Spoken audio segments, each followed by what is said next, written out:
Um, yeah. All right. Hello. So just a friendly reminder that for the next 11 weeks, that anybody who posts frequency on their Instagram story or posts whatever on their Instagram story, tagging frequency somewhere, I'm going to be giving out a total of $100. $20 have already gone away to Jill, just kind of like at random. So that's exciting. Why not make some money? You guys are my marketing team, so get to work. Okay. Also 12-week challengers, keep staying active in the group chat. Honestly, everybody, I feel like there's been like at least for the calls, like the message or something that would be really helpful. It gives me a hit of dopamine. It makes me feel like I'm not talking to an echo chamber. You don't necessarily have to respond. I know there's a lot of notifications, but just to like a message, acknowledge in some way when it's kind of like a big announcement is very helpful and fun and fresh for me. So let's go over inflammation and bloating. How to lower inflammation and bloating. So we're going to go over, what does inflammation look like? I think a lot of times, maybe we're not even sure if we're inflamed. I would say like 8 times out of 10. A lot of times that's the biggest transformation that we see with our clients is they're just like a lot less inflamed. So it can look like redness. It also could look like acne. So inflammation is acne for sure. Any kind of bumps on your skin, on your face, any kind of swelling. If an area on you feels hot, puffy, like puffiness under your eyes, that would be inflammation. If you feel like your face feels puffy, if you're having pain anywhere, that's inflammation. If you're feeling fatigue, that's usually from inflammation. A fever is inflammation. I also want to make it known that inflammation is not always bad. We need inflammation. So like fever, for example, we want a fever. If our bodies didn't do the whole fever thing, I think we would die. Like inflammation is what our immune system is. So when we're sick, our body gets inflamed because that's how it's fighting it off. But we don't want to be in a chronic, constant state of inflammation. Inflammation can also just look like weight gain. Oop. Okay, and I guess that's it. Things that cause inflammation: alcohol, highly processed foods, very high sugary foods in like large quantities, as well as artificial sugars, fried foods, seed oils. So that's like canola oil, rapeseed oil, sunflower seed oil. Like there's literally so many. I don't know why I'm drawing a blank. Basically any oil that's not coconut oil, avocado oil, olive oil. I'm brain dead today. Seed oils will cause inflammation. Being sick, like I said, will cause inflammation, and that's not a bad thing. But if you are sick and then you go and take your progress pictures and you're like, oh my God, you're inflamed, babe, and that's okay. It will go down. Toxic products. So this can be coming from like your shampoo and conditioner. Basically, unless you're actively buying like non-toxic products, we can basically guarantee that your makeup, anything from Ulta, Sephora, whatever, any hair product that you're going to buy at Target, maybe other than like 1 or 2 brands that are, triple the price or whatever, that probably don't make your hair smell good. Fragrances, and that's fragrances in anything, in cleaning supplies, fragrances in your laundry detergent, in candles, perfumes, pesticides, which is sprayed onto some of our foods, which is really great. That's why we like to shop organic as much as possible. You don't need to buy everything organic. I'll post a list of the foods that you should buy organic and the list of foods that you don't really need to buy organic. Receipts are endocrine disruptors, meaning that they fuck with your hormones, which is so random. So if you can ever not grab a receipt or get an email version of a receipt, I would recommend doing that. Literally just touching them. Our skin is a whole ass organ, right? So our skin absorbs everything that we touch, as well as things that we breathe in. I also want to make it known that we get to pick and choose our battles.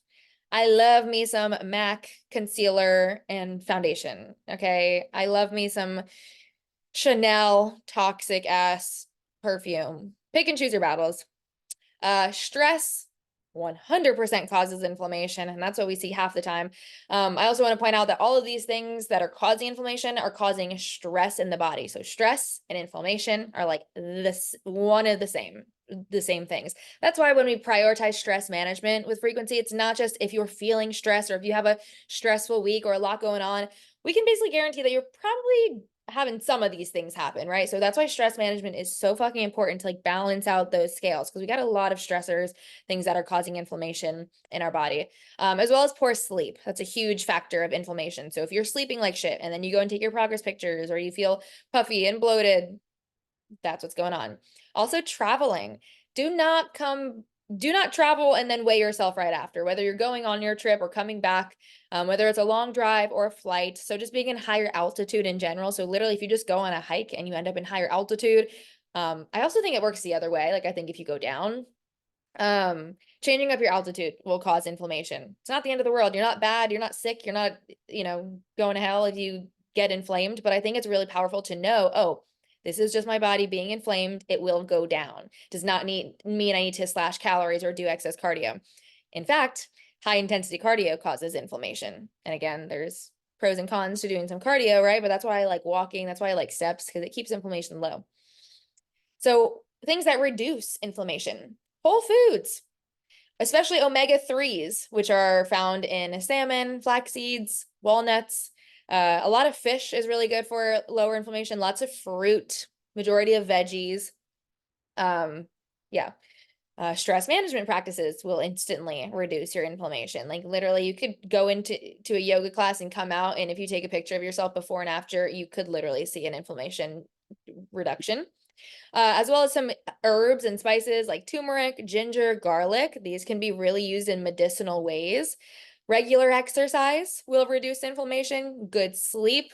These things will also play a role, right? Regular exercise will improve your sleep, which will reduce inflammation. Drinking enough water. So if you're not drinking enough water, that's when people feel like, a lot of times people say like, I feel like I'm holding on to water weight. I feel inflamed. I feel puffy. So they try to like stop drinking water. That's going to do the absolute opposite. You actually need to be drinking excess water if you feel like you're holding on to water weight. Same with sodium. Eat sodium, drink sodium, whatever it is, salt your foods. Less alcohol and just less smoking in general will reduce inflammation. And bloating. So what causes bloating? A multitude of things. And it's up to you to figure out, if you are experiencing bloating, what is the factor, what is the variable that caused you to feel bloated? Whether it's you're waking up bloated, it's after you have certain foods, certain times, whatever. There is always something causing your bloating, always. So not chewing your food enough, swallowing big chunks of food. Your food should be like applesauce texture by the time you swallow it. I am so bad at this. I literally have to count my chews. So if I can feel like I'm about to swallow, I'll be like, ooh, 10 more chews. That will really improve, as well as just slowing down. So if you're not slowing down while you're eating, if you're eating in a rush, if you're eating while you're on the phone, if you're eating while you're watching a scary movie, if you're eating in the car, running out the door, it's going to cause bloating. Drinking lots of water before, during, or immediately after eating. So if you're chugging lots of water and eating it at the same time, which I'm also guilty of because I'm the type of person that likes to swish water around basically between every bite. But I noticed that if I actually don't have any water 10 minutes before, 10 minutes after, or during my meal, I pretty much never experience bloating, which is great. With that being said, I'm also pretty much going to be more mindful then, right? Because if I'm actively trying not to drink water, then I'm going to be more present with my chewing, slow down. All of these things are going to improve bloating. If you're stressed, you're going to be bloated and not digest your food well. If you're drinking a lot of carbonated drinks, not foods, you're having a lot of carbonated drinks, that will cause some bloating. And the biggest one that I really see all the time with myself and clients, if you don't eat enough, just in general, you're going to experience chronic bloating. But if you just don't eat a lot for the day, and then, you have your first meal, even if it's just like a banana or a yogurt, something small that doesn't usually cause bloating for you, if you're not eating enough in general, you're going to feel bloated. And then how to reduce bloating. So kind of the opposite of all the things I just touched on. Chewing your food a lot, sitting and being still, being present with your food. How does it look? How does it smell? How does it taste? What's the texture? Being present, observing your food is really going to reduce bloating.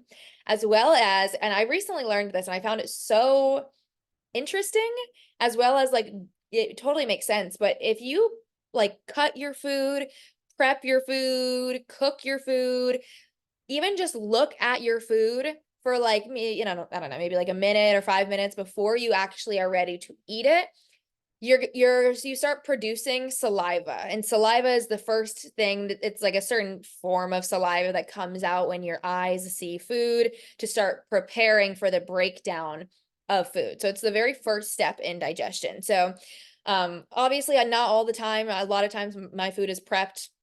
But even if you're just like throwing eggs on the stove, like actually looking at the eggs, being with it as you're chopping things or plating something, having your brain tell your body to start producing all of the things it needs to ahead of time will improve bloating and digestion, as well as taking 5 deep breaths before eating, regulating your nervous system.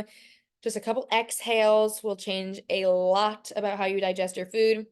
Make sure that you are drinking enough water throughout the day, between your meals, around your meals, so maybe not chugging your water during your meals, but drinking enough water in general will also reduce bloating. Stress management, foods with pro and prebiotics, so incorporating things like sauerkraut, bananas, asparagus, Greek yogurt, cottage cheese, that will all be very helpful for getting pro and prebiotics naturally. You don't always need a supplement with them. And then just walking after each meal. So if you have a meal, big or small, go for a walk, even just maybe around your apartment or around the building. That will definitely improve your digestion and limit bloating. Uh-oh. Okay, kind of a quick one. Any comments, questions, concerns, anything that hit?